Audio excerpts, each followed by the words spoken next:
She walked up to the end of my driveway and told me to move my truck. Not asked, told.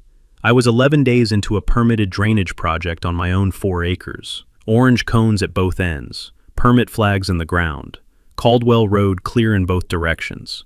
I told her the truck wasn't blocking anything. She said it was affecting the aesthetics of the community entrance. I asked her which document gave her authority over my driveway. She cited the HOA covenant.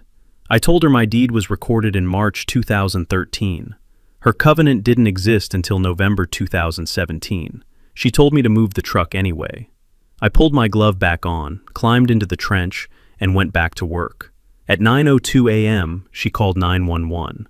At 9:09 a.m., my phone rang. Hale County Sheriff's Office.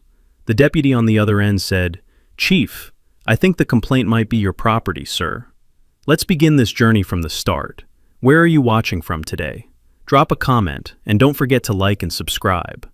The property had been Ray Dunbar's for 11 years before Donna Marsh ever moved into the neighborhood next door. He had bought it in March of 2013, 4 acres on Caldwell Road in Hale County, a corner lot at the southwestern edge of what was then a logged-over timber parcel, with no roads through it, no utilities stubbed to the boundary, no signs of anything coming.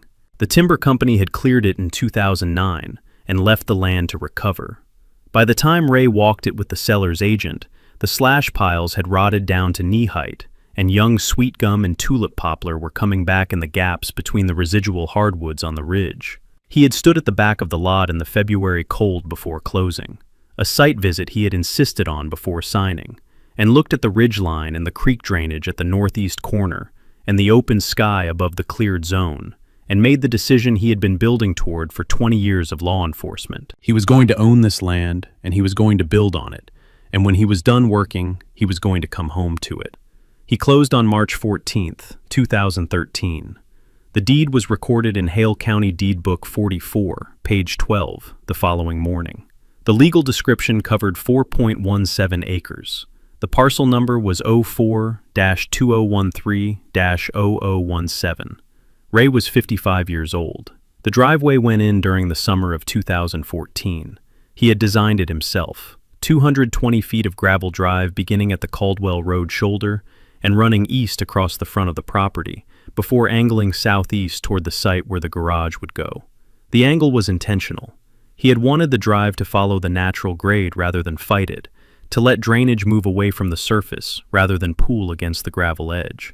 He had spent enough years responding to flooded driveways and washed-out culverts in this county to know what a poorly graded drive looked like in year 3.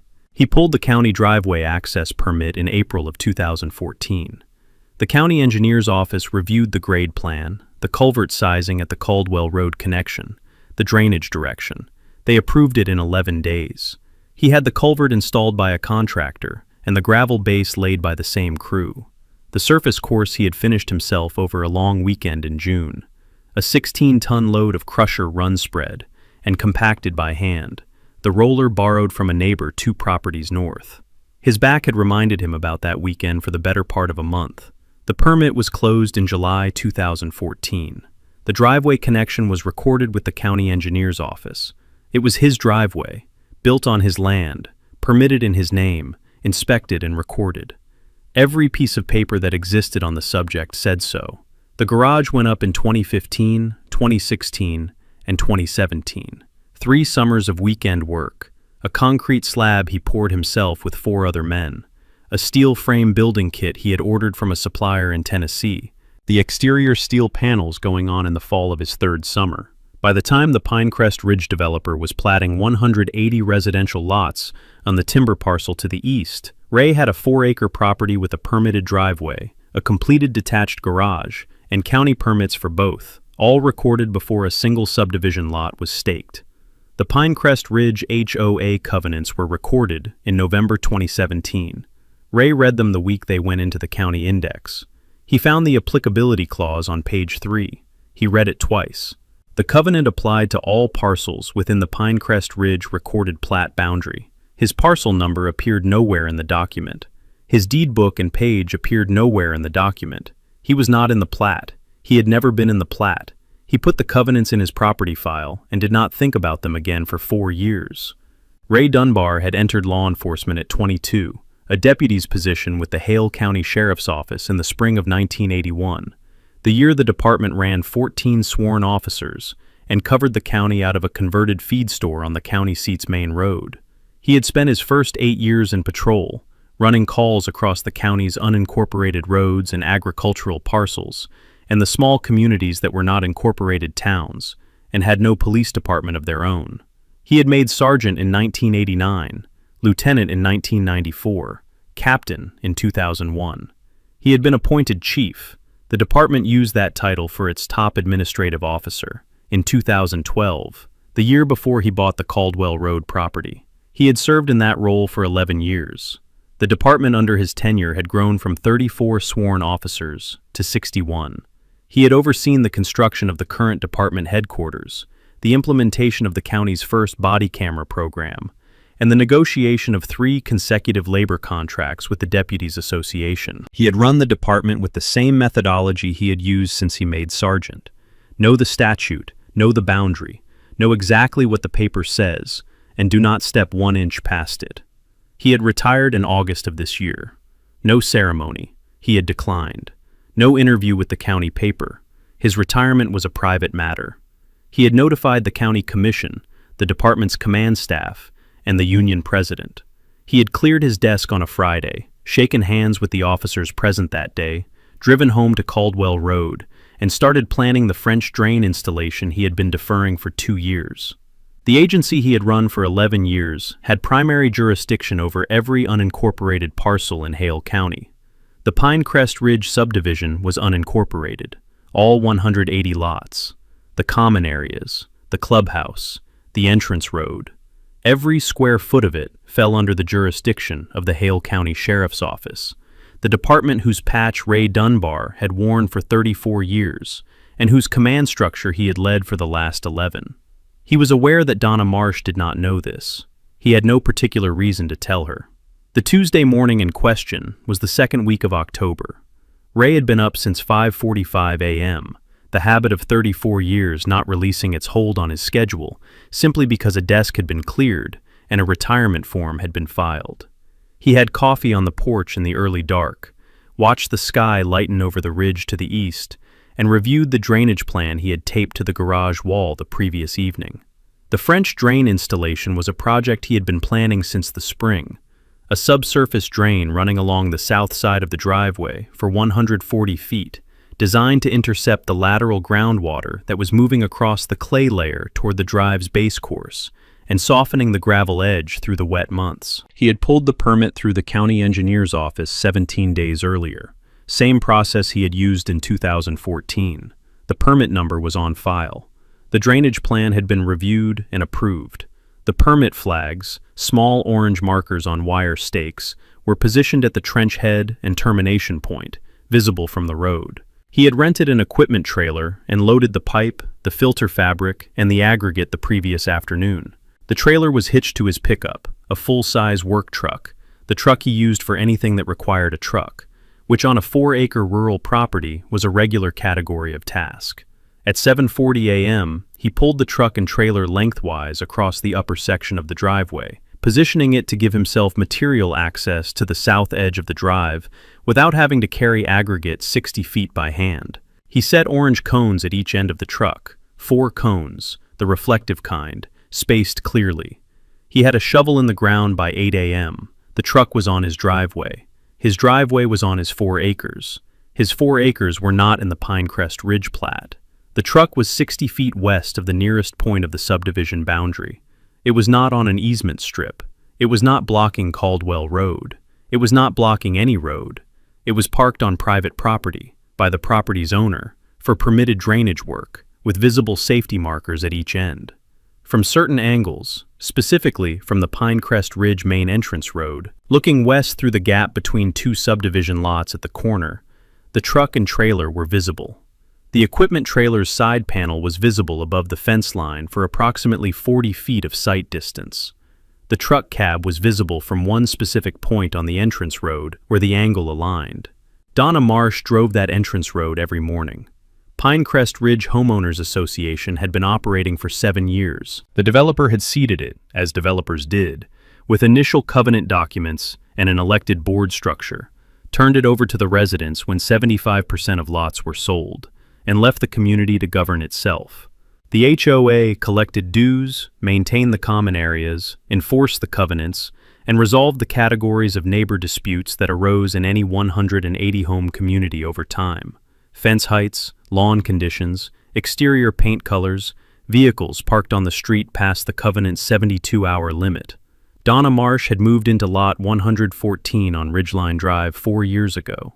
She had been on the board within 6 months of moving in, the kind of person who arrives in an organization and immediately identifies the places where she believes things could be managed better. She had run for president on a platform of community standards and property values, and won by a margin that suggested she had campaigned seriously. She was now in her second term. Ray did not know Donna Marsh. He had seen her car on Caldwell Road twice before, once in August, when she had knocked on his door to ask about the orange cones he had placed at the trench head the previous week, and he had shown her the permit, and she had left without pressing it further, and once in September, when he had seen her slow on Caldwell Road and look at his property from her car window and then continue on. He had noted both events without particular concern. He had dealt with HOA boards in a professional capacity for 3 decades. He understood the category. What Donna Marsh did not know, what she had no reason to know and had not asked, was that the man working in the drainage trench in the October morning light had run the Hale County Sheriff's Office for 11 years. That when her call to dispatch went through at 9:02 a.m., it went to the department Ray Dunbar had built. That the deputy assigned to the call had worked under Ray's command for 7 years. That the lieutenant supervising that shift had worked under Ray for 6 of her 9 years in the department and knew his voice by the sound of his truck pulling into the lot. She had seen a truck in a driveway that was visible from her entrance road. That had been enough. Ray was in the trench at 8:47 a.m., measuring depth to clay, when he heard a car stop on the shoulder. He finished the measurement first. Ray heard the car before he saw it. He was at the 40-foot mark of the trench line, knee-deep in the cut, the clay layer visible at the bottom of the sidewall, where the soil changed color from the dark topsoil above to the gray-brown impermeable layer that was routing the groundwater toward his driveway base. He had his measuring rod in the ground and his field log open on the flat of the trench edge, the notebook held open with a chunk of gravel against the light October wind. Depth to clay, 14 inches. He wrote the number, wrote the station mark, capped the pen. He heard the car slow on Caldwell Road. He heard it stop on the gravel shoulder rather than continue. He did not look up immediately. He set the measuring rod against the trench side wall, noted the station in the log, and finished the entry before he straightened and turned.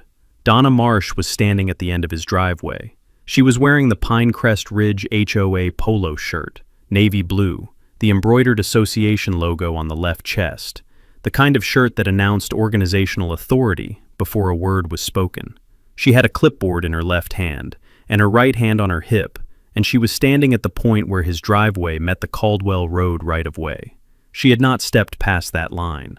She was standing at the edge of his property with the posture of someone who considers that boundary a courtesy rather than a limit. Ray pulled himself out of the trench. He set the field log on the truck's tailgate, pulled his work gloves off, and walked toward her. He covered the distance without hurrying. He had not hurried toward a complaint in 34 years. She began before he reached her.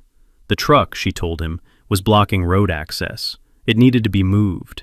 She said it in the declarative, not a question, not a request, a directive issued with the confidence of someone who had issued directives in this neighborhood for 2 years and had generally seen them followed.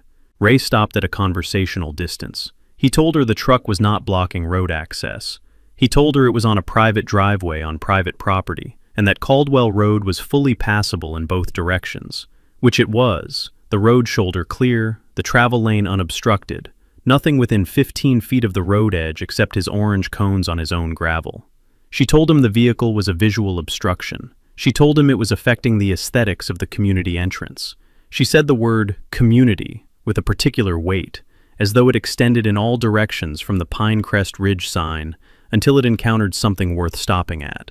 Ray asked her which document gave her authority over his driveway. She told him the Pinecrest Ridge HOA Community Standards Covenant. He told her his deed on this property was recorded in March of 2013. He asked her when the Pinecrest Ridge Covenant was recorded. She did not answer that question directly. She told him that was not how property authority worked. She told him the covenant covered the community, and the community included the area visible from the community entrance. Ray looked at her for a moment without speaking. He had interviewed people in formal settings for 3 decades. Suspects, witnesses, complainants, officers under review. He had developed a particular kind of patience for the moment when someone states a legal position they have not actually examined.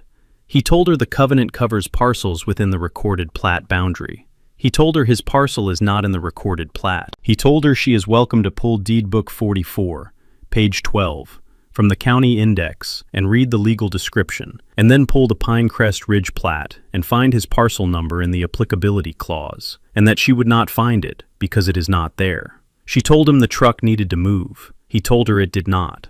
She stepped forward, not onto the property, she stopped at the line, but forward, her chin coming up, the clipboard pressing against her side. "Move your truck! Now!" Ray looked at her. He looked at the truck. He looked back at her. "It's my driveway." He turned, pulled his gloves back on, climbed into the trench, and picked up the measuring rod. Donna Marsh stood at the end of the driveway for approximately 90 seconds after that. Ray was aware of her presence the way he had always been aware of things happening at the edge of his field of attention, without turning toward them, without giving them the confirmation of his focus. He heard her exhale. He heard the clipboard shift. He heard her shoes on the gravel shoulder as she walked back to her car. He heard the car door close. He heard her voice, low, clipped, the tone of someone dictating rather than conversing. He could not hear the words. He did not need to. He noted the time in his field log, 8:51 a.m. He wrote, HOA President on site. No authority established. Departed. He drew a line under the entry and went back to the trench wall measurement. Donna Marsh called Hale County Dispatch at 9:02 a.m. The call was recorded, as all calls to the dispatch center were recorded, on the department's logging system, a system Ray had overseen the upgrade of in 2019. The new platform storing 36 months of audio, with timestamp and caller ID attached to every entry. She reported a vehicle obstructing road access on Caldwell Road, near the Pinecrest Ridge subdivision entrance. She described the driver as uncooperative. She said the vehicle was creating a safety hazard, and that she had attempted to resolve the matter directly without success. She did not tell the dispatcher the vehicle was on a private driveway. She did not tell the dispatcher the driveway was permitted, and the work was permitted, and the permit flags were visible on wire stakes at both ends of the work zone. She did not tell the dispatcher that the property owner had asked her to identify what legal authority she was acting under, and that she had not been able to do so. She did not tell the dispatcher she had been asked, politely and without ambiguity, to leave, and had left. She said, "Vehicle obstructing access, driver uncooperative, safety hazard, please send a unit." The dispatcher logged the call at 9:03 a.m. The call was a standard road obstruction complaint, the kind of call the department ran a dozen times a week across the county, the category that covered everything from farm equipment blocking a rural road to a broken-down vehicle on a highway shoulder. It was assigned a call number and routed to the nearest available unit in the Caldwell Road sector. The unit assigned was Deputy Carl Tatum's patrol vehicle. Carl Tatum had been with the Hale County Sheriff's Office for 7 years. He had come in as a new deputy in the year Ray made his final push for the headquarters building. Ray had been at the swearing-in ceremony for Carl's cohort, had shaken hands with each of them after the oath, had told them the same thing he told every incoming class. Know the statute, know the boundary, do the job exactly as far as the paper authorizes you to do it, and not one step further. Carl had been a good deputy, methodical, patient with complainants without being passive about actual violations. He had the disposition that held up in this kind of county work. The rural calls, the long response times, the situations that required judgment rather than procedure, because the procedure had not been written for what was actually in front of you. Ray had reviewed his performance evaluations 3 times over 7 years.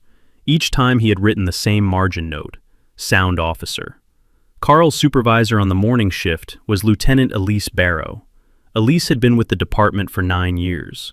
She had come up through patrol, the same way Carl was coming up now. through the daily accumulation of calls and documentation and the gradual development of judgment. Ray had promoted her to lieutenant 2 years before his retirement. He had done it because she was the most technically precise officer in the department, at the rank below lieutenant, and because she had the specific kind of composure that command positions required. She did not raise her voice in situations that called for steadiness, and she did not lower her standards in situations that called for clarity. She had worked under Ray Dunbar for 6 of her 9 years in the department. She knew his voice. She knew his truck. She knew his Caldwell Road property because she had driven past it on shift and seen his truck in the driveway and the garage under construction, and had, once, stopped to ask if everything was all right because there had been a light on in the garage at 11 p.m. on a Tuesday, and she was 2 properties north on a different call anyway. When Carl's call number came across the radio, and the address was Caldwell Road near the Pinecrest Ridge entrance, Elise was at her desk at the department. She looked at the address. She looked at the call description. She picked up her radio. She did not transmit. She set it down. She reached for her desk phone instead. Ray's phone rang at 9:09 a.m. He was at the 60-foot station mark on the trench line, the clay depth consistent with the earlier readings, the drainage gradient behaving as the plan had predicted. He had settled into the rhythm of the work, the measuring, the logging, the physical effort of the trench cut, and the phone's ring was an interruption he acknowledged without irritation. He set the rod, climbed to the driveway surface, pulled his right glove off, and looked at the screen. Hale County Sheriff's Office, non-emergency line. He had that number in his contacts under HCSO. He had dialed it from the other direction for 34 years, the institutional reflex so deep it would probably never fully leave. He answered. Ray Dunbar. Chief. A pause. Mr. Dunbar, this is Carl Tatum. I've got a complaint call on Caldwell Road, near the Pinecrest Ridge entrance. Road obstruction, uncooperative driver. I think it might be your property, sir. I'm about 4 minutes out. Just wanted to let you know I'm responding. Ray leaned against the truck's front fender. The October morning was cool and clear, the ridge to the east catching the mid-morning light, the sweet gum at the back of the property going yellow at the edges. He could hear Carl's unit in the background of the call, the road noise, the radio traffic, the particular acoustic signature of a county patrol vehicle running at road speed. He told Carl he appreciated the call. He told Carl to come on down. He ended the call and looked at the end of the driveway, where Donna Marsh had been standing 11 minutes earlier. He thought about the call she had made to dispatch. He thought about the description she had given: vehicle obstructing access, driver uncooperative, safety hazard. He thought about the difference between what she had described and what was actually present on this driveway on this October morning. He pulled his glove back on. He climbed back into the trench. He had 4 minutes. He would use them. The field log entry for 9:09 a.m. read, HCSO unit responding to complaint call, Deputy Carl Tatum, notified by officer prior to arrival. Permit documentation on truck tailgate. Below it he wrote the call time, the officer's name, and the estimated arrival. Then he added one more line. Not a required entry, not a standard field notation. Just a fact, documented in the same field notebook where he recorded drain depths and grade measurements and site conditions. Complaint description per officer. Road obstruction, uncooperative driver, actual conditions, permitted drainage work on private property, private driveway, no road obstruction, permit flags visible, discrepancy noted. He capped the pen. He set the log on the tailgate next to the drainage plan. He heard a patrol unit slow on Caldwell Road 4 minutes later, exactly when Carl had said. Carl Tatum pulled onto the Caldwell Road shoulder at 9:13 a.m. and parked behind Donna Marsh's car.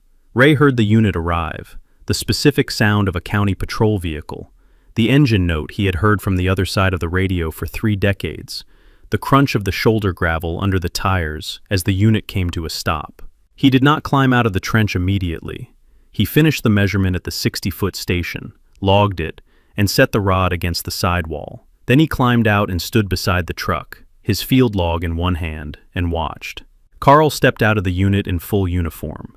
Campaign cover seated correctly, badge on the left chest catching the October light, the Hale County Sheriff's Office patch on the left shoulder, the department patch Ray had worn for 34 years, the same patch he had watched go onto the shoulders of 6 incoming deputy classes during his tenure as chief. The patch that meant something specific in this county to anyone who had reason to know what it meant.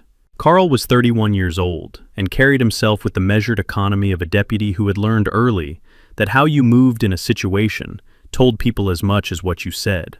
He walked to Donna Marsh first. Standard procedure. The complainant gets the initial contact. The officer establishes the nature of the call before approaching the subject of the complaint. Ray knew the procedure. He had written portions of the department's field contact protocol in 2016. He watched Carl introduce himself, watched Donna's posture shift slightly at the badge and the uniform, watched her begin to explain. Ray could not hear the conversation from where he stood. He did not need to. He had watched 1,000 field contacts from both sides over 34 years. He could read the body language from 60 feet.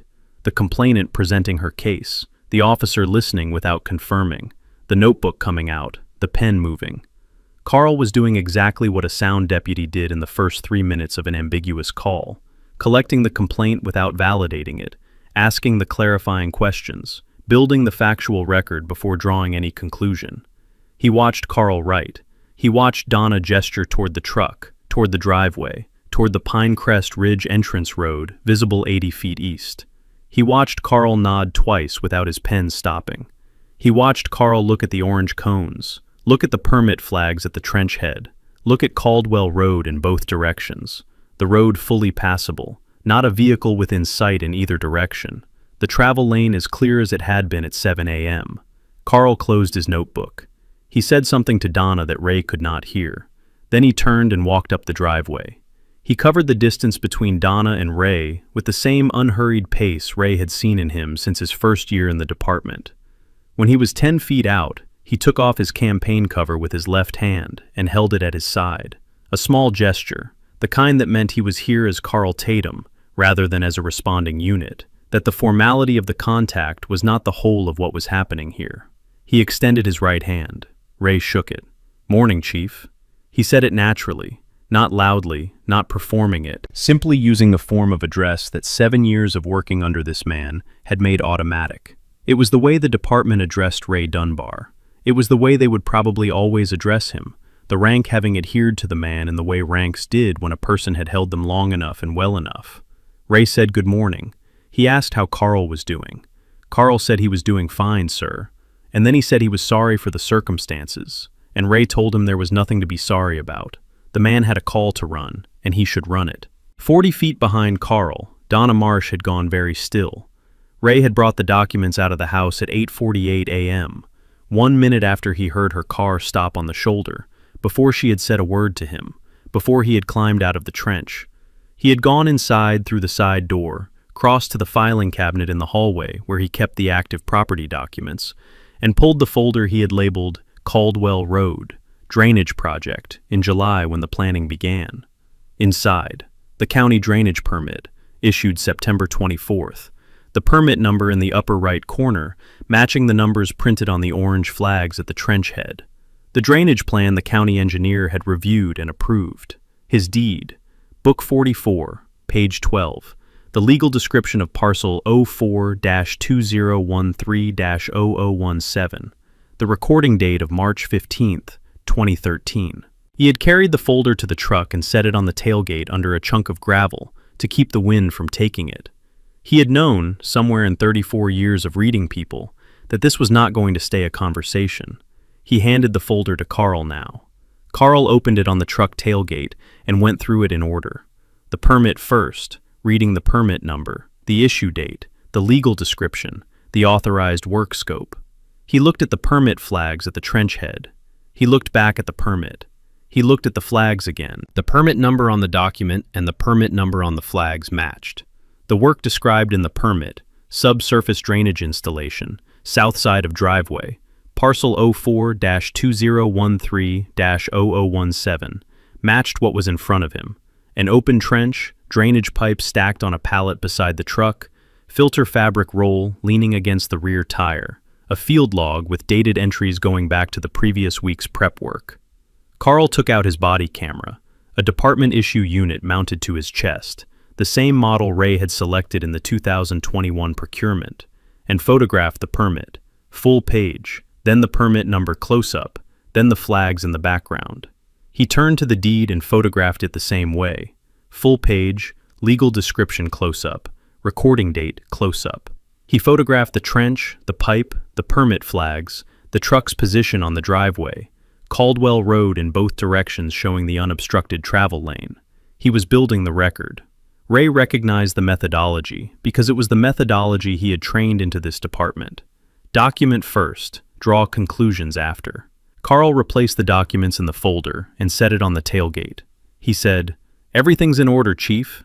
Permits current. Work matches the authorization. Vehicles on your property." He paused. "I don't have a violation here." Ray told him he did not expect him to find one. They both heard Donna Marsh's footsteps on the gravel before they saw her.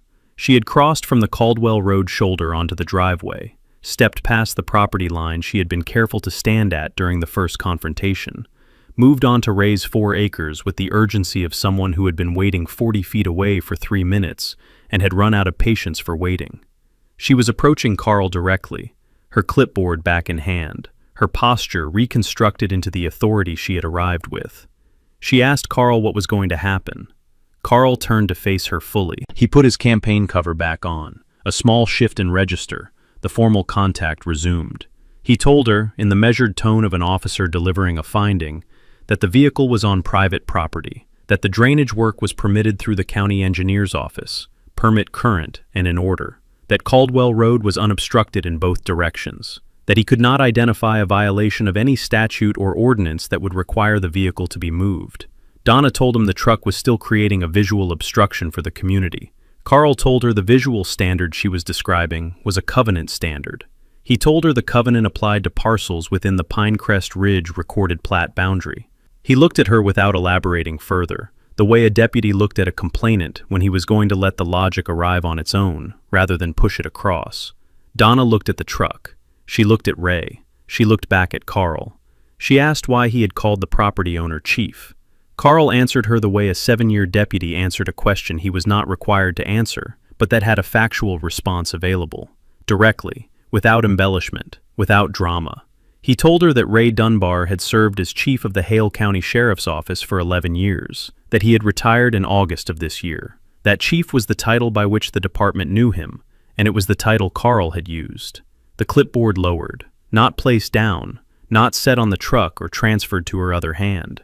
It simply dropped, the arm holding it losing its tension, the board coming to rest at Donna's side. She looked at Ray with the expression of someone recalculating a situation that has just revealed a dimension she had not known existed. Ray watched her process it. He had watched people process unwelcome information for 34 years, across interview room tables, at the scene of property disputes, in the hallway outside courtrooms, where the paperwork had not said what someone needed it to say. There was a specific quality to the moment when a person understood that the ground they had been standing on was not the ground they had believed it to be. Donna Marsh was standing in that moment now. She asked, after a few seconds, whether that meant anything here, whether Ray, being the former chief of the Hale County Sheriff's Office, meant anything with respect to the situation on this driveway, on this October morning, with a unit responding to her complaint. Carl took a breath. He answered her carefully, the word carefully meaning what it always meant when a deputy chose it. Not softened, not evasive, but precise. Constructed so that what was said was accurate and what was implied was clear.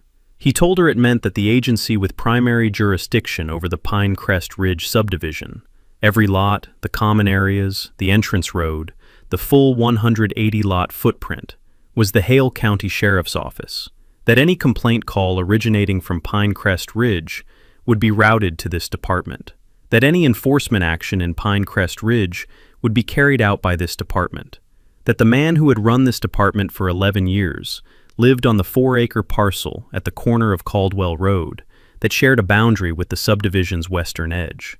He was not saying it as a threat. His tone carried no menace, no satisfaction, no implication of consequence.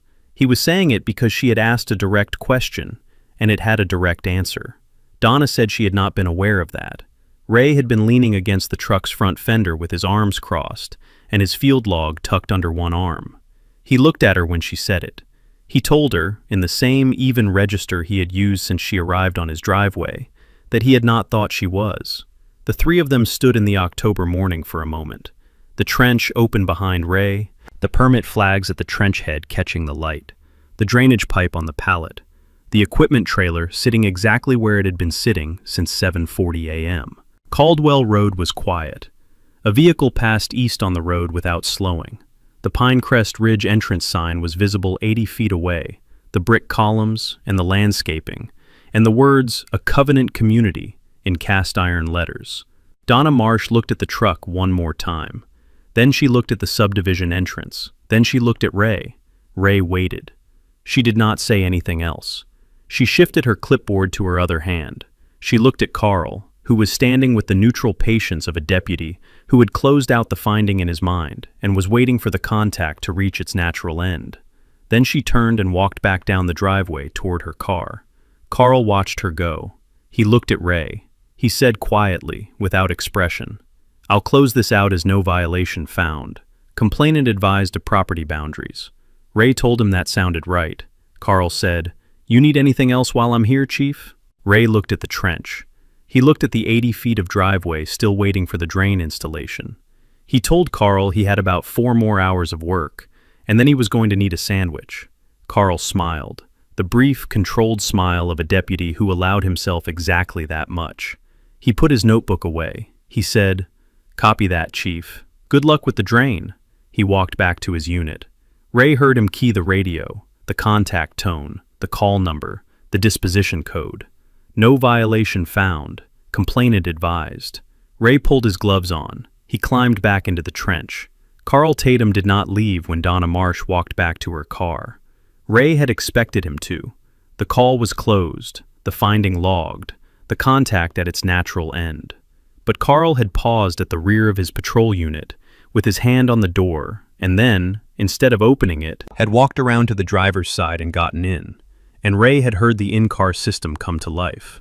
The mobile data terminal, the MDT mounted to the center console, the system Ray had overseen the department-wide upgrade of in 2018, connecting to the county GIS database. Ray understood what Carl was doing. He went back to the trench. The Hale County GIS system was a publicly accessible database. Parcel boundaries, deed references, zoning classifications, road center lines, all of it layered on a county-wide aerial base map and updated quarterly from the county assessors and engineers' offices.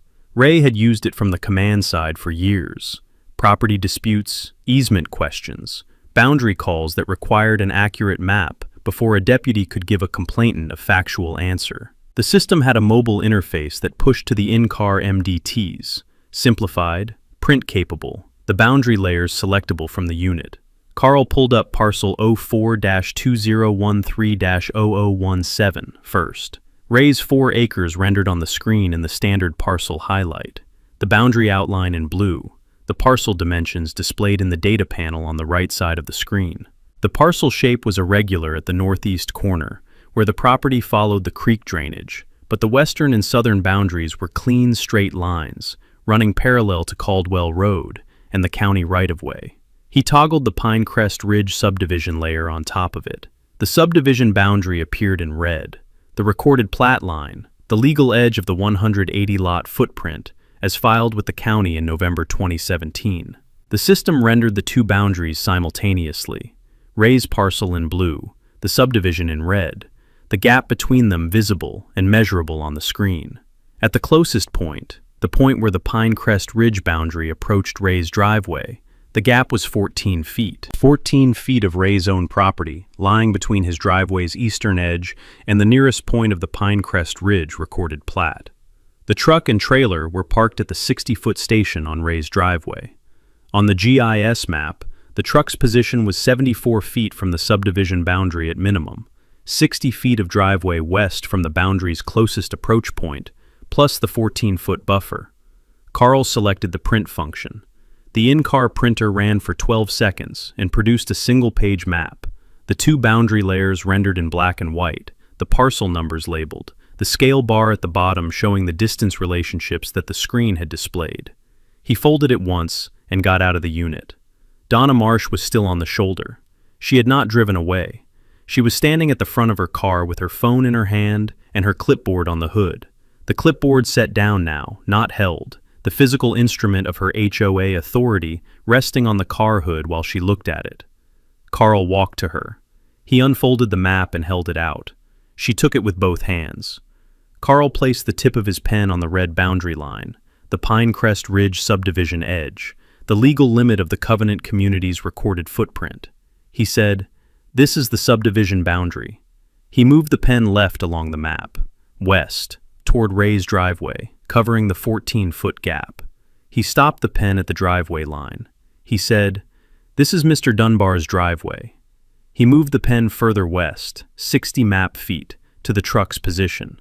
He said, "This is the truck." He did not say anything after that. He capped the pen and held it at his side and waited. Donna looked at the map. She looked at the subdivision boundary and read.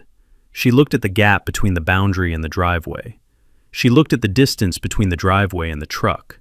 She was a person who had been operating on a set of assumptions about where her authority ended, and the map in her hands was showing her, in the county's own cartography, exactly where that line was, and that the truck was not on the other side of it. She looked up at Carl. She looked over at Ray, who was standing beside the trench with his arms crossed, watching without expression. She looked back at the map.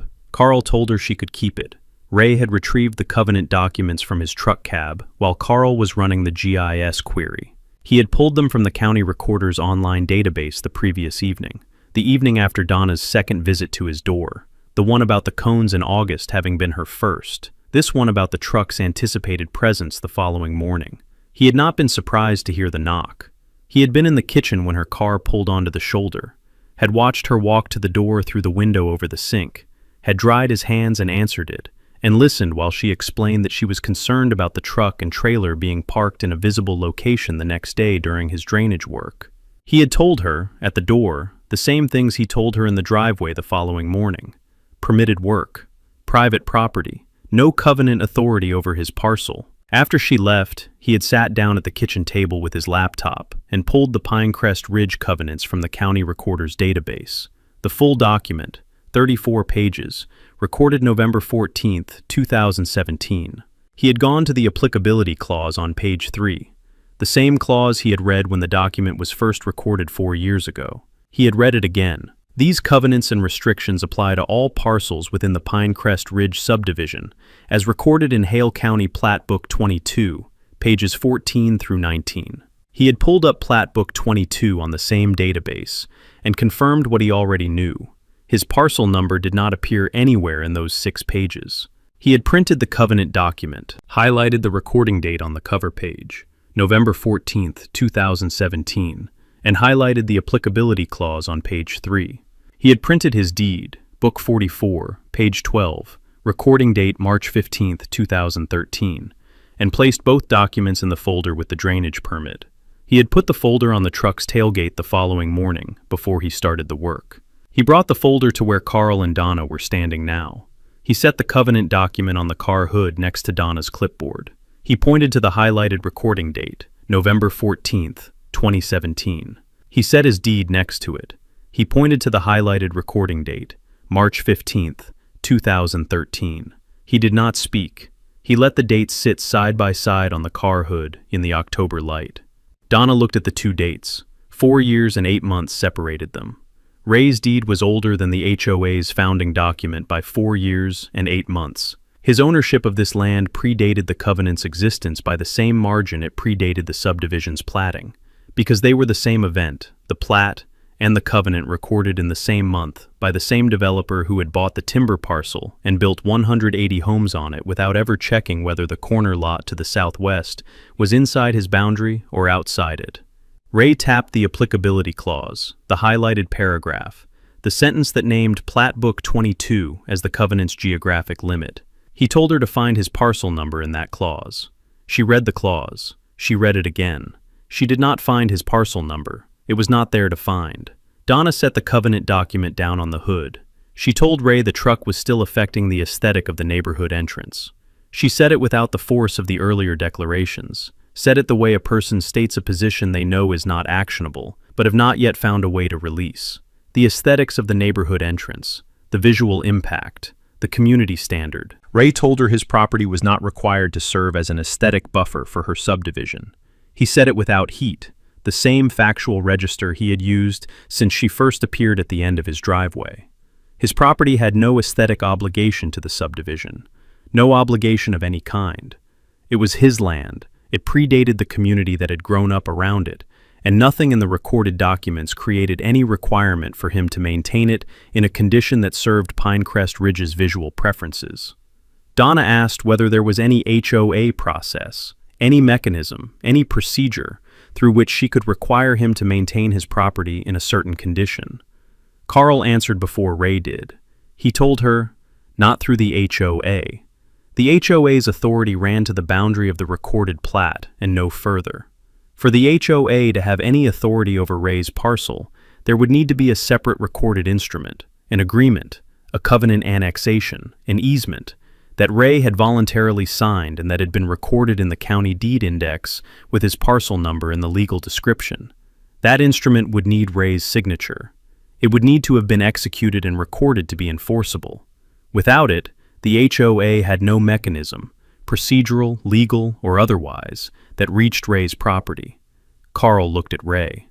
Ray told her he had signed no such instrument. He told her she was welcome to search the deed index under his parcel number and confirm that for herself. She would find the 2013 deed, the 2014 driveway access permit, and the 2023 drainage permit. She would not find anything connecting his parcel to the Pinecrest Ridge HOA because nothing connecting his parcel to the Pinecrest Ridge HOA existed. Donna looked at the covenant document on the hood. She looked at the GIS map Carl had printed. She picked up her clipboard without writing anything on it. Then she stepped away from the car. She walked to the far end of the shoulder, 30 feet east, toward the Pinecrest Ridge entrance, putting distance between herself and the conversation. Ray watched her dial. Carl watched with the peripheral attention of an officer who was technically still on scene and had no reason to leave yet. They could hear one side of the call from where they stood. Her opening. She was calling about a property matter and needed a quick answer. A pause while she explained the situation. They could hear the compressed account, the neighboring parcel, the driveway, the covenants. A longer pause. Then a question, formed carefully, the way people formed questions when they were beginning to suspect the answer. Does the covenant cover properties that predate the recording date? A pause. Another question. Even if the property is adjacent to the subdivision boundary? A longer pause. She was not speaking during this one. She was listening. One more question, shorter. Is there any mechanism at all?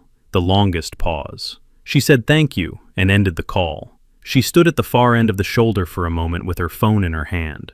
Then she walked back. She stopped in front of Ray. The clipboard was at her side. The GIS map was folded in her other hand. Behind her, the Pinecrest Ridge entrance sign was visible. The brick columns, the iron letters, the landscaping the HOA maintained with the dues it collected from 180 households that were inside the covenant boundary and had signed the instruments that bound them to it. She told Ray she may have acted on incorrect information. She said it without qualification, without appending a but or a however, or a to be fair. She said it in the flat, declarative way of someone who had just had a position they believed in removed from under them by a county GIS map, a highlighted recording date, and a 90-second phone call with a lawyer. Ray looked at her. He thought about the call she had made to dispatch at 9:02 a.m., the vehicle obstructing road access, the uncooperative driver, the safety hazard that had not been a safety hazard.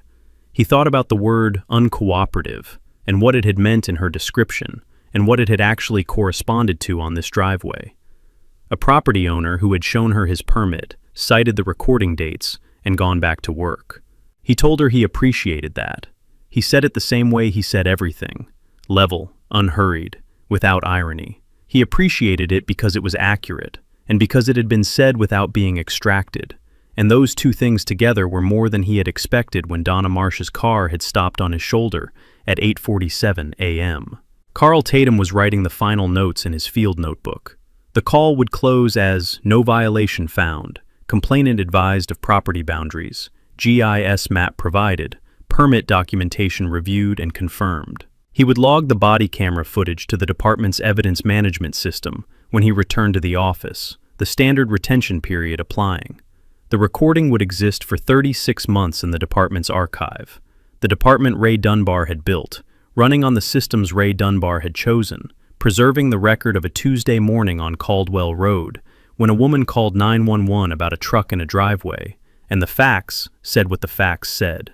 Ray picked up the covenant document and the deed from the car hood. He put them back in the folder. He put the folder on his tailgate. He told Donna she was welcome to have a copy of the GIS map if she needed a second one. He had his own printed from the same database at home. She said she had the one Carl had given her. Ray nodded. He said, "Then I think we're done here." Carl Tatum closed out the call at 10:22 a.m. He had stayed longer than the call required, not at Ray's request, not at Donna's, but because a sound deputy stays on scene until the situation has reached a stable condition and the parties involved have separated without incident. He had watched Donna's phone call from the far end of the shoulder. He had watched her walk back. He had heard Ray's response. He had given the situation 2 minutes after that exchange to confirm it was finished before he closed his notebook and walked to Ray. He shook Ray's hand. He told him the call was closed. No violation found, no action taken. Complainant advised of property boundaries. He said it as a formal statement, the way an officer states a disposition to a subject of a complaint. So the record of what happened is spoken aloud and acknowledged, not just written in a notebook. Ray thanked him. He told Carl he had done good work this morning. Carl told him it was not complicated work, sir. He said it without self-deprecation, said it as a factual assessment, the way Ray had taught the department to assess things, accurately, without inflating or diminishing. The call had not been complicated. The documents had said what they said. The map had shown what it showed.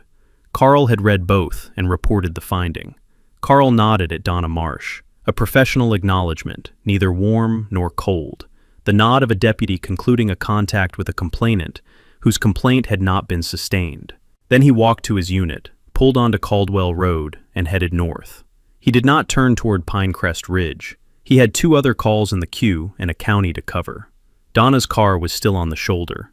Ray had expected her to leave when Carl left, the deputy's departure removing the last official element of the morning's event, the logical endpoint of a situation that had run its course. But her car was still there, parked behind the space where Carl's unit had been, and Donna was standing beside it with her phone in one hand and the folded GIS map in the other, and the clipboard on the car hood where she had set it during the phone call and not picked back up. Ray was at the 80-foot station on the trench line, tamping the filter fabric against the trench sidewall ahead of the aggregate placement. He was aware of her on the shoulder, the way he had been aware of her since 8:47 a.m., without turning toward it, without giving it more attention than the work required. He tamped the fabric. He noted the station. He moved to 85 feet. At 10:31 a.m., he heard her footsteps on the gravel, not on the shoulder, on the driveway. She had crossed the property line again. He set the tamping rod against the trench wall and straightened and waited. She walked up the driveway without the clipboard. She had left it on the car hood, the organizational instrument of her HOA authority, sitting on the hood of her car on Caldwell Road, while she walked onto his property without it. He noted the absence. In 34 years of reading people, he had learned to read what they put down as carefully as what they carried. She stopped at a reasonable distance. She asked him why he had not just said who he was when she first came over. Ray looked at her for a moment before he answered. He told her he had not thought his identity was relevant to whether a truck was allowed to sit in its owner's driveway. He said it simply, not as a rebuke, not as a point scored, as a statement of his actual reasoning. He was on his own property, doing permitted work. The question of who he was had not seemed to bear on the question of whether the truck had to move. The truck did not have to move because it was on his property, and he was doing permitted work. And that would have been true whether he was Ray Dunbar, retired chief of the Hale County Sheriff's Office, or any other Hale County resident who owned this parcel and held this permit. Donna said she would have handled it differently if she had known. Ray looked at her. He told her that was the part that concerned him. He said it quietly, not aggressively, not pointedly, but he let it sit, the words out in the October air between them, the full weight of what they meant available to anyone who wanted to pick it up. He had handled 34 years of property disputes, neighbor complaints, HOA enforcement escalations that found their way to his deputies. He had seen the category more times than he could count. The person who behaved one way towards someone they believed had no recourse, and would have behaved differently towards someone they knew did. The thing that concerned him was not that Donna had come to his driveway. It was that her conduct on his driveway, the directness of the demand, the 911 call, the description she had given dispatch, had been calibrated to a man she believed had no particular standing. She had said she would have handled it differently if she had known. He believed her. That was exactly the concern. He had bought the Caldwell Road property in 2013 for a specific reason, and the reason was not acreage or price or the view from the back of the lot, though all three had been factors. The reason was that it was outside a subdivision. He had been in law enforcement for 22 years at the point of purchase. He had spent those 22 years running calls across Hale County, including, increasingly as the county developed, calls that originated inside covenant communities. HOA enforcement actions that became neighbor disputes that became shouting matches that became calls to dispatch, that became deputy responses, that became, in the worst cases, charges filed and court dates scheduled over questions about fence heights and lawn conditions, and vehicles parked 73 hours past the covenant's 72-hour limit. He understood the architecture of covenant communities from the inside, not as a resident, but as the officer who received the calls that the architecture generated. He understood what happened when enforcement authority was held by people who were neighbors of the people they were enforcing against. When the community standard was whatever the current board believed it was. When the line between legitimate governance and personal grievance was drawn by whoever happened to be president at the time. He had wanted land outside that architecture. He had looked for parcels that predated subdivision development, that sat at the edge of what was coming rather than inside it, that gave him the legal clarity of ownership without the overlay of covenant governance. The Caldwell Road lot had been exactly that. A corner parcel with a clear deed, no encumbrances, no HOA affiliation, no covenant in the county index that touched it. He had bought it and built on it and watched Pinecrest Ridge go up around him and read the covenants when they were recorded and confirmed what he already knew. He was not in them. He had never been in them. The architecture had grown up to his property line and stopped there, exactly as the recorded documents required it to. He had drawn his own setbacks from the property boundaries, larger than the county minimum, because he wanted the distances he wanted. He had filed his own permits, the driveway, the garage, now the drain, because he wanted the documentation to exist and to be current and to say exactly what the work was and where it was and who had authorized it. He had built the garage over 3 summers because he had wanted to build it himself, because the work was satisfying, and because a man who builds something himself knows exactly what is in it. He had never needed the HOA. He had never wanted it. He had simply needed it to stay on its side of the line. He set the tamping rod against the truck and walked to the outdoor spigot on the garage wall, a cold water bib he had installed in the garage's first summer, the most used fixture on the property after the kitchen sink. He ran the water over his hands, the October cold immediate and clean. He dried them on the shop towel hanging from the spigot handle. Then he turned to Donna Marsh and told her about the 911 call. He did not raise his voice. He did not move toward her. He stood at the garage wall with the shop towel in his hands and spoke at the same register he had used for the entire morning. He told her the call she made to dispatch at 9:02 a.m. described a vehicle obstructing road access on Caldwell Road near the Pinecrest Ridge entrance. His truck had not been obstructing road access. Caldwell Road had been fully passable in both directions from the moment the truck was parked at 7:40 a.m. until the moment Carl Tatum arrived and documented it. Carl had looked at the road in both directions and photographed it with his body camera. The road was clear. The truck was 15 feet from the road edge on private property.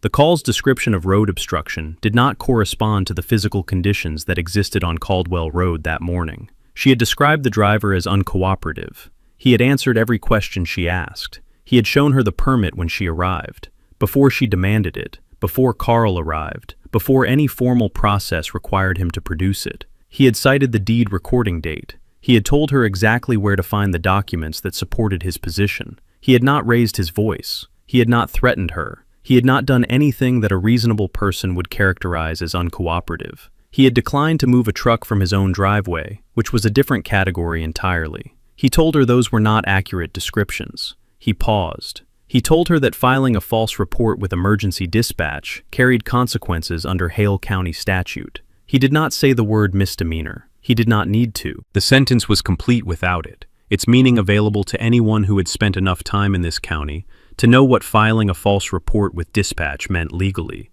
and its weight available to anyone standing in front of a man who had spent 34 years in law enforcement in this county, and whose department had received the call and logged it and recorded it, and whose deputy had body camera footage of what the conditions on Caldwell Road actually were on the morning in question.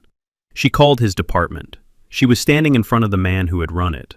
Donna Marsh went very still. Ray waited. He gave her the space to understand the full dimensions of what he had just said, not to frighten her, not to leverage her, but because he had learned in 34 years that the most productive conversations happened when both parties had the same information. She had come to his driveway with a set of assumptions.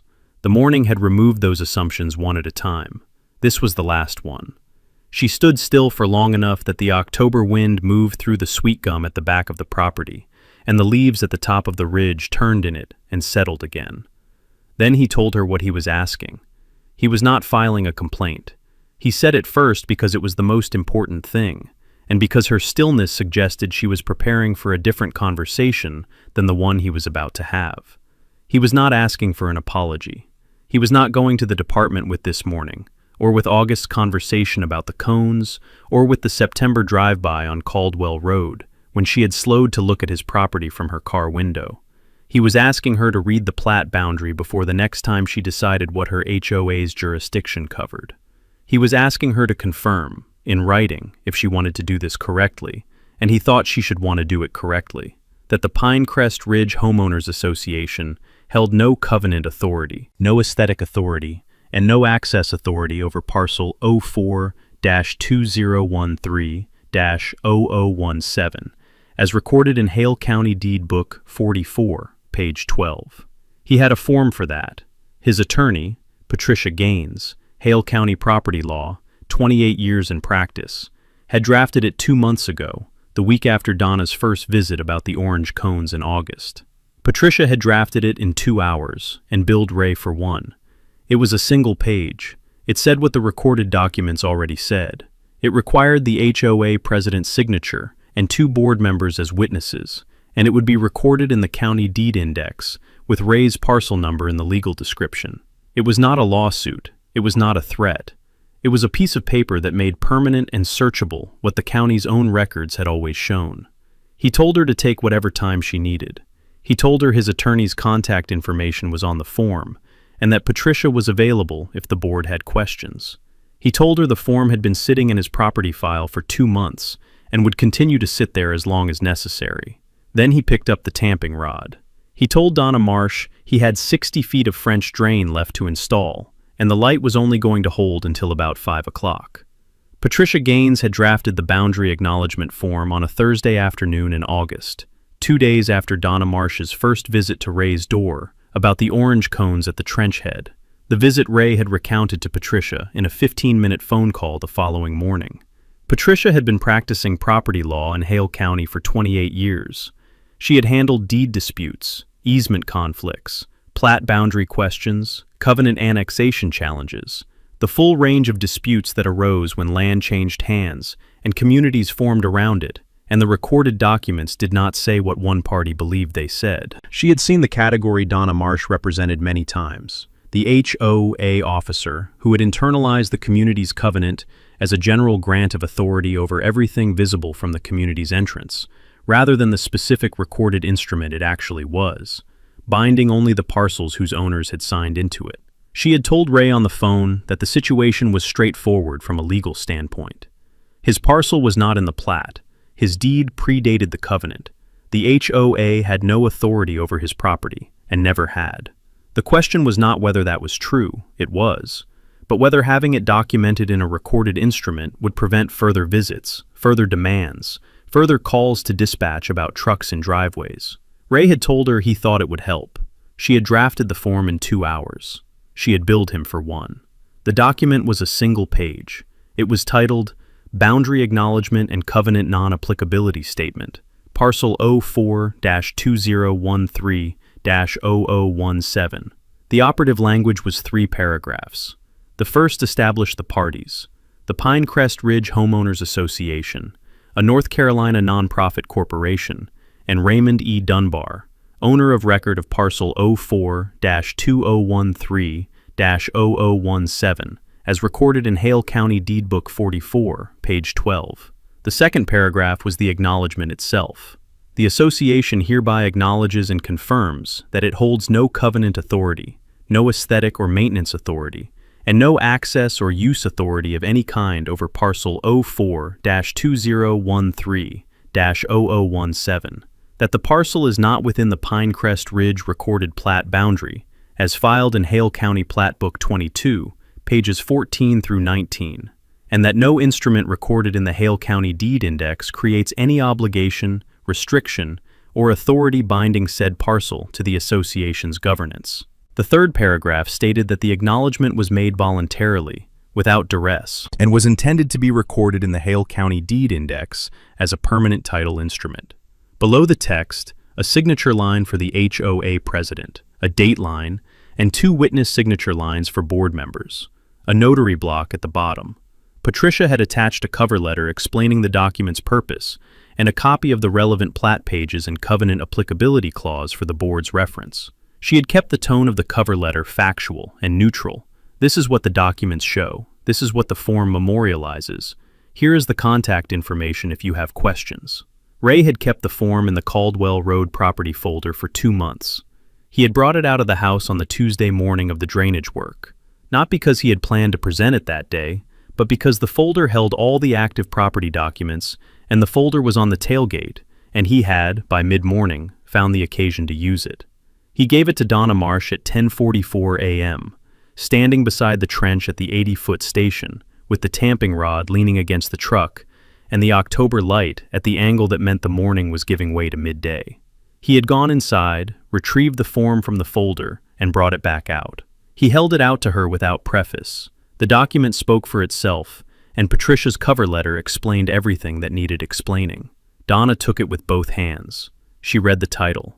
She read the first paragraph. She read the acknowledgement language in the second paragraph, the specific enumeration of the authorities the HOA did not hold over his parcel, the reference to the plat book and page numbers. She read the third paragraph. She looked up at Ray. He told her his attorney's contact information was on the cover letter. He told her Patricia was available if the board had questions about the document or wanted to discuss the language. He told her there was no deadline. The form had been waiting 2 months and would continue to wait. He told her he was not asking for an answer today. Donna folded the document carefully, not the way a person folded something they were going to throw away, but the way a person folded something they intended to put somewhere specific and retrieve later. She put it in the pocket of her HOA polo shirt. She told Ray she would bring it to the board. Ray picked up the tamping rod. She walked back to her car. He heard the door close. He heard the engine start. He heard her pull onto Caldwell Road and head east toward the Pinecrest Ridge entrance. He went back into the trench. The board meeting was Wednesday evening, 3 days after the Tuesday of the drainage work, and the 911 call, and Carl Tatum and the GIS map, and everything else the morning had contained. The Pinecrest Ridge HOA board met in the community clubhouse, a single-story building at the center of the subdivision, the common area maintained with the association dues, the meeting room at the back furnished with a long table and 8 chairs, and a projector screen the board used for the annual budget presentation. The room smelled of commercial carpet and the cleaning product the maintenance crew used on the tile in the entry. A whiteboard on the north wall still had agenda items from the previous month's meeting in dry erase marker, partially erased. 4 board members were present at 6:30 p.m. Donna Marsh, president, at the head of the table. Greg Holt, vice president, to her left. Greg had worked in commercial real estate for 19 years, the kind of work that required reading recorded instruments and plat maps as a professional routine rather than an occasional exercise. Sandra Lewin, treasurer, across from Greg. Phil Carey, at-large member, at the far end. Ray was not there. Patricia Gaines was not there. The meeting was a board executive session. No residents present, no public notice required for the agenda item they were there to discuss. Donna had distributed copies of the boundary acknowledgement form before the meeting, along with the GIS map Carl had printed and the relevant pages from the Pinecrest Ridge Covenant that Patricia's cover letter had referenced. She had also included a printout of Ray's deed recording date and the covenant recording date side by side, which she had pulled from the county recorder's database herself on Tuesday afternoon. Greg Holt read the covenant applicability clause first. He read it the way someone read a commercial lease provision, carefully, without the assumption that he already knew what it said, looking for the operative language and reading it in the context of the document's structure. He read the plat book reference. He looked at the GIS map. He found the Pinecrest Ridge plat boundary on the map and traced it with his finger. He found Ray's parcel boundary. He found the 14-foot gap. He set the covenant down on the table. He said, "He's right. He's not in this." He said it without hedging, without a qualifier, without the tentative framing of someone uncertain of their reading.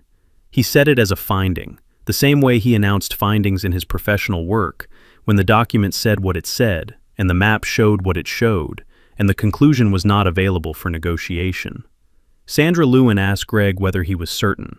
Greg told her to read the applicability clause and find parcel 04-2013-0017 in it. Sandra read it. She looked at the plat book page numbers in the clause. She looked at Ray's parcel number on the GIS map, clearly outside the red boundary line. She set the covenant down. Phil Carey had not spoken yet. He was reading Patricia Gaines's cover letter, the whole thing, methodically, the way Phil read everything. Phil was a retired civil engineer. He approached documents the way he had approached construction specifications for 35 years, from the beginning, in order, without skipping to the conclusion. He finished the cover letter. He looked at the form. He looked at the signature block. He said they should sign the form. Sandra Lewin asked the question that had been in the room since the meeting started. She asked whether the 911 call created any liability for the HOA. The room was quiet for a moment. Donna told her the call had been made in her personal capacity, that she had called as a resident with a concern, not as HOA president acting in an official capacity. Sandra asked whether that was how Ray's attorney would see it. Donna did not answer immediately. Greg Holt was looking at the table. Phil Carey was looking at the boundary acknowledgement form.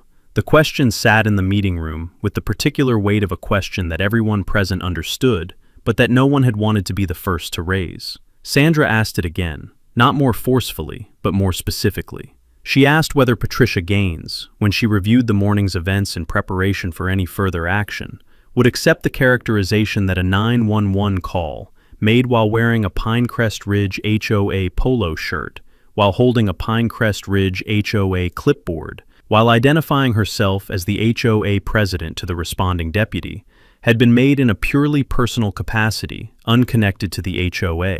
Greg said quietly that he thought they should sign the form. Phil said he had already said that. Donna looked at the acknowledgement document in front of her. She looked at the signature line with her name printed below it. She looked at the witness lines. She said, "All in favor." The vote was 4-0. Donna signed first. The president's signature line, the date line, the title line reading President, Pinecrest Ridge Homeowners Association. Her handwriting was controlled and legible, the signature of someone who had signed official documents before and knew how an official signature looked.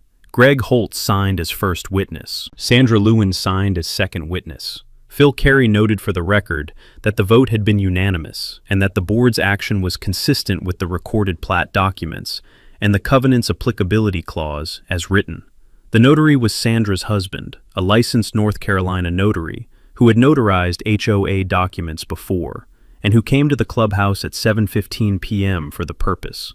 He verified the identities, administered the affirmation, affixed the seal. The document was complete. Donna sealed it in a certified mail envelope that same evening. She addressed it to Patricia Gaines at her office on the county seat's main road. She dropped it at the post office on her way home. The envelope arrived at Patricia's office on Friday morning. Her assistant brought it in with the morning mail, the certified mail slip on top, the return address, the Pinecrest Ridge HOA's community clubhouse.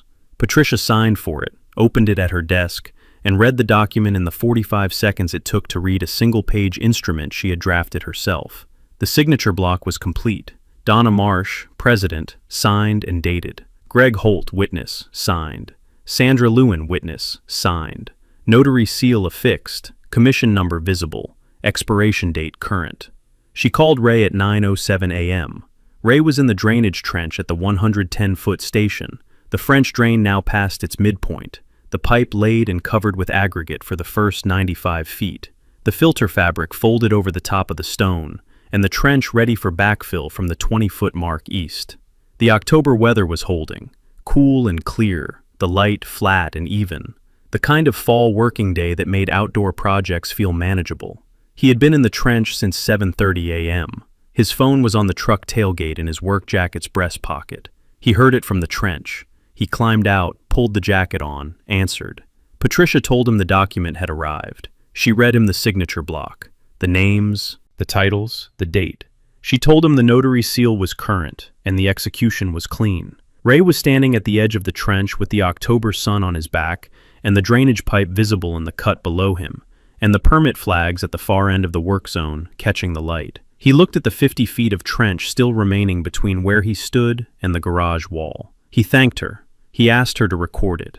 Patricia said she would have it to the recorder's office by end of business that day. It would be in the index by Tuesday at the latest. The standard processing time for a one-page instrument with a clean execution. Ray thanked her again. He told her to send the bill to the Caldwell Road address. He ended the call. He set the phone back in his jacket pocket. He looked at the trench. He looked at the 50 feet remaining. He picked up the tamping rod and climbed back in. The document was recorded in the Hale County Deed Index the following Tuesday. Book 58, page 31. The legal description in the instrument's heading referenced parcel 04-2013-0017. Anyone searching the index under that parcel number would find it. Any title company running a search on the Pinecrest Ridge subdivision would find it. Any future HOA board. Any attorney advising a future resident. Any person who pulled the deed index for this corner of Hale County and looked at what the recorded instrument said about the relationship between the Pinecrest Ridge HOA and the 4-acre parcel on Caldwell Road. They would find Book 58, page 31. It said what it said. It would say it for as long as the Hale County records existed. The French drain was finished on the last Friday of October. Ray had laid the final section of pipe on a Wednesday, backfilled the trench on Thursday, and raked the surface gravel back into place on Friday morning. A 4-hour job that required a steel rake, a wheelbarrow, and the kind of patience that came from doing physical work long enough to stop fighting it and let it take the time it took. The driveway surface looked the same as it had before the work began, which was the point. The drain was invisible.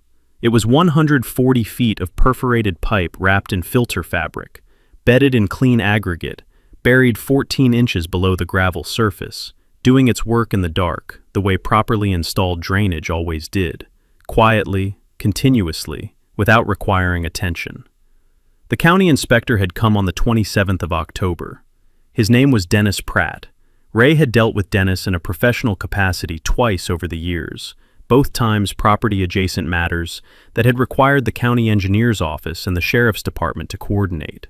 Dennis had walked the installation from the outlet at the east end to the inlet structure at the west, checked the pipe grade with his level, checked the outlet protection at the discharge point, reviewed the as-built measurements against the permitted plan.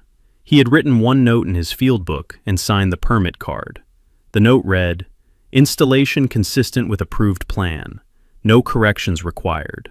Ray had filed the closed permit with the county engineer's office and put his copy in the Caldwell Road property folder, alongside the original permit, the approved drainage plan, the deed, and the certified copy of Book 58, page 31, that Patricia Gaines had sent him after recording.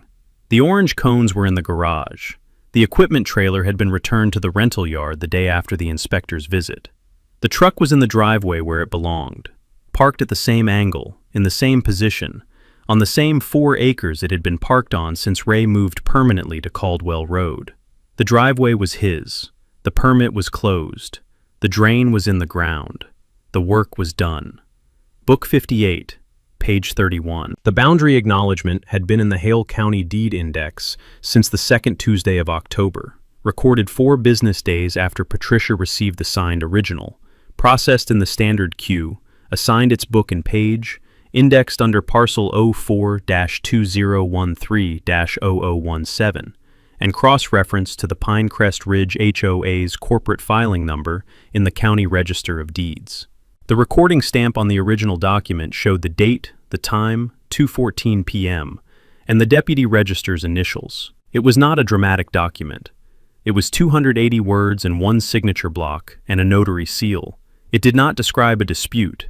It did not reference a 911 call or a Tuesday morning in October, or an orange cone or a tamping rod, or a woman in a navy polo shirt standing at the end of a driveway with a clipboard. It contained none of that. It contained only what it needed to contain: the parties, the parcel number, the acknowledgement, the date, the signatures. But it was permanent. That was the thing about recorded instruments. They did not expire, did not fade, did not depend on anyone's memory of what had happened, or anyone's willingness to tell the story accurately. They sat in the index, cross-referenced and searchable, available to anyone with a county recorder's account and a parcel number. The deed index was not a dramatic place. It was a repository of facts, arranged in the order they had been established. And Book 58, page 31, was now one of those facts. Any title company running a search on the Pinecrest Ridge subdivision in connection with a sale would find it. Any attorney advising a buyer on Lot 114, or Lot 32, or any of the other 180 lots in the plat, would find it in the course of a standard title examination. Any future HOA board, the board 5 years from now, the board 10 years from now, the board after Donna Marsh and Greg Holt and Sandra Lewin and Phil Carey had all rotated off, would find it if they looked. Any person who wanted to know what the recorded instruments said about the relationship between the Pinecrest Ridge Homeowners Association and the 4-acre parcel on Caldwell Road would find one page in Book 58 that answered the question completely and permanently. It said what it said. It would say it for as long as the county kept records, which in Hale County's case meant since 1847, and showed no signs of stopping. Donna Marsh did not resign. Ray had not expected her to. Resignation would have required the kind of dramatic rupture that the situation had not produced. There had been no public confrontation, no community scandal, no residents gathered on a lawn watching something collapse. There had been a Tuesday morning on Caldwell Road, and a board meeting on a Wednesday evening, and a certified mail envelope, and a notary seal. The visible surface of the Pinecrest Ridge HOA had not changed. The board still met. The covenants were still enforced.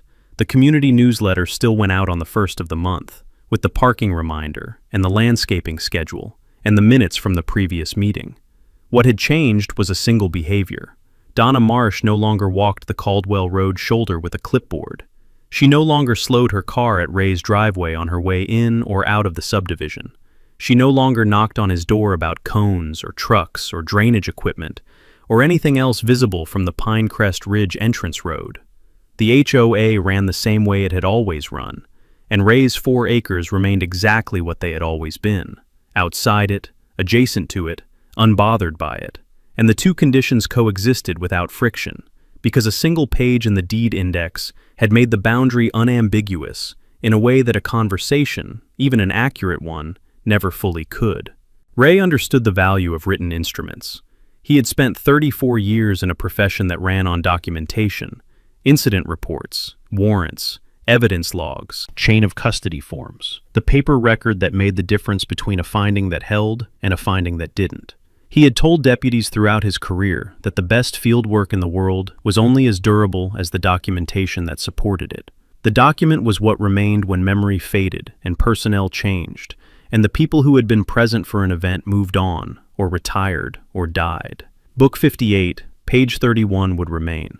Carl Tatum had seen Ray at the gas station on the county road 2 weeks after the Tuesday of the drainage work.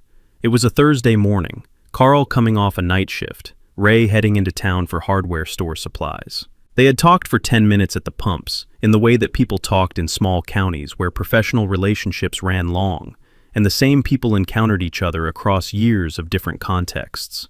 Carl told him the call had been a subject of conversation at the department. Not formally, not a review, not a briefing, not anything that had generated paperwork or been entered into the department's administrative record. Just the way things got talked about in a department of 61 sworn officers who worked together across shifts and shared the specific institutional knowledge of their county. The knowledge that Ray Dunbar lived on Caldwell Road. The knowledge that his property sat at the corner of the Pinecrest Ridge subdivision. The knowledge that a 911 complaint had been called in about a truck in a driveway, and that the unit assigned to the call had been Carl Tatum, and that the property in question had turned out to be the retired chief's 4 acres, and that the truck had been exactly where it was supposed to be on permitted private property. Carl said the deputies who had worked under Ray found it funny. He said it with the careful neutrality of someone reporting a fact without endorsing the sentiment, which was itself a form of endorsement. The deputies who had worked under Ray had been amused. That was the word Carl used. Amused. Not contemptuous, not outraged.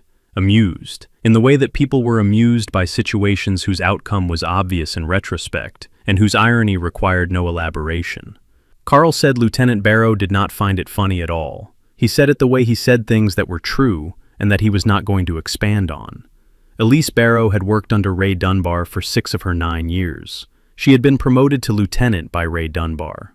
She had, once, stopped her patrol unit on Caldwell Road at 11 p.m. to check on a light in his garage because she was 2 properties north on a different call, and the light was on late, and she was the kind of officer who noticed things.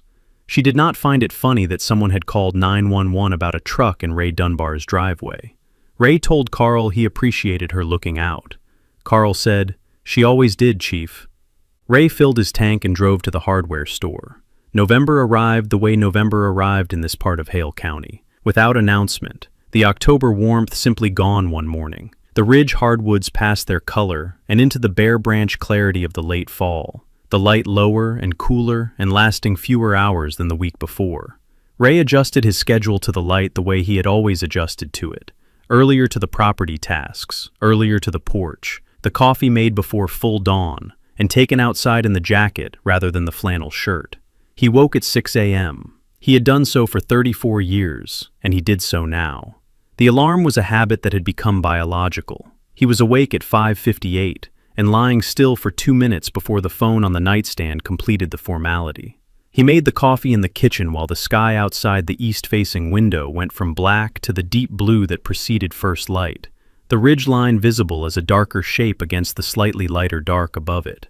He took the coffee to the porch. The property walk came first. The fence line along the south and east boundaries, the drainage channel at the northeast corner where the creek ran in the wet months, the back of the detached garage where the workshop framing was going up.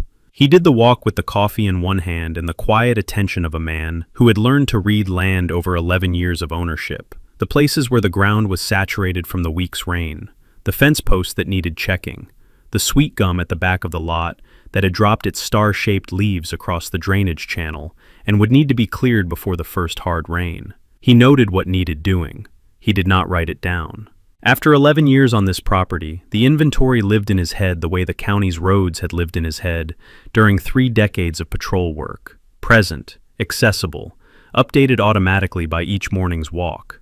The Pinecrest Ridge rooftops were visible from the porch. He could see them above the fence line and the vegetation at the property's eastern boundary, the roof lines of the nearest homes, the subdivision's interior road visible in the gap between 2 lots at the corner, the community entrance sign at the road junction 80 feet east. Pinecrest Ridge, a covenant community. The brick columns, the landscaping the HOA maintained with the dues collected from 180 households, the iron letters that announced the community's character to anyone turning off Caldwell Road. 180 homes. Families who had bought into this community and signed the covenants and paid the dues and lived by the standards the board maintained. People who wanted the fence heights consistent and the lawns kept, and the vehicles off the street past 72 hours, and the community entrance looking the way a community entrance was supposed to look. Ray had nothing against any of it. He had spent 34 years protecting people in communities like this one, had run the calls that arose in them, had resolved the disputes that the covenant architecture generated, had seen the full range of what happened when neighbors governed neighbors with the authority of recorded instruments. He understood what Pinecrest Ridge was. He had simply never been in it. He had served this county for 34 years. He had run his department with the same principle he had tried to live by. Know exactly where the line is, stay on your side of it, and do not take one step past the authority the paper gives you. The covenants gave the Pinecrest Ridge HOA authority over 180 parcels within a recorded plat boundary. They gave it no authority over the 4 acres on the other side of that line. That had always been true. It was true before Donna Marsh arrived in the neighborhood, true before she joined the board, true before she ran for president, true on the morning she stood at the end of his driveway in a navy polo shirt and told him to move his truck. It was true now. It was recorded now. It would remain true and recorded in perpetuity. The truck was in the driveway on a Tuesday in November when the jogger came past. Mid-40s, Pinecrest Ridge by the direction he had come from. Running shoes and athletic gear and earbuds trailing down to a phone clipped at his waist. He was moving at the steady pace of a man who ran this route regularly. Not racing, not warming up. The pace of someone for whom this stretch of Caldwell Road was a known quantity. A portion of a route that had a beginning and an end, and required no particular attention. He slowed when he reached Ray's driveway. He looked at the truck, the full-size work truck sitting in the driveway, where it sat every morning, at the same angle, in the same position it had occupied since Ray parked it there after the drainage work was finished. He looked at Ray on the porch, the coffee mug in hand, the jacket on against the November morning. He took one earbud out. He looked at the truck again. Then he looked at Ray. He nodded. Ray raised the coffee mug. The man put the earbud back in. He resumed his pace. He jogged east along Caldwell Road toward the Pinecrest Ridge entrance and turned into the subdivision and was gone. He did not stop. He did not ask about the truck. He did not take out his phone and call anyone. He had looked at a truck in a driveway on a Tuesday morning in November and nodded at the man sitting on the porch and gone on with his run. That was the entirety of it. Ray finished the coffee. He watched the light settle over the ridge, the November light, low and clean, the bare hardwoods on the ridgeline in full silhouette now, the sky behind them, the pale, clear blue of a cold morning that was going to hold. He listened to the subdivision wake up, the sounds of cars starting, the school bus on the interior road, the particular domestic sounds of 180 households beginning their Tuesday. He took the mug inside. He rinsed it at the kitchen sink. He went to the table where the workshop plans were spread. The framing layout, the electrical rough-in diagram, the materials list he had been refining for 2 weeks. He sat down with a pencil and the measuring tape and the pad of graph paper he used for dimensions. The deed said what it said. Book 44, page 12, recorded March 15th, 2013. 4 acres on Caldwell Road. His name on the instrument. The legal description clear and unambiguous, and 11 years undisturbed. The boundary acknowledgement said what it said.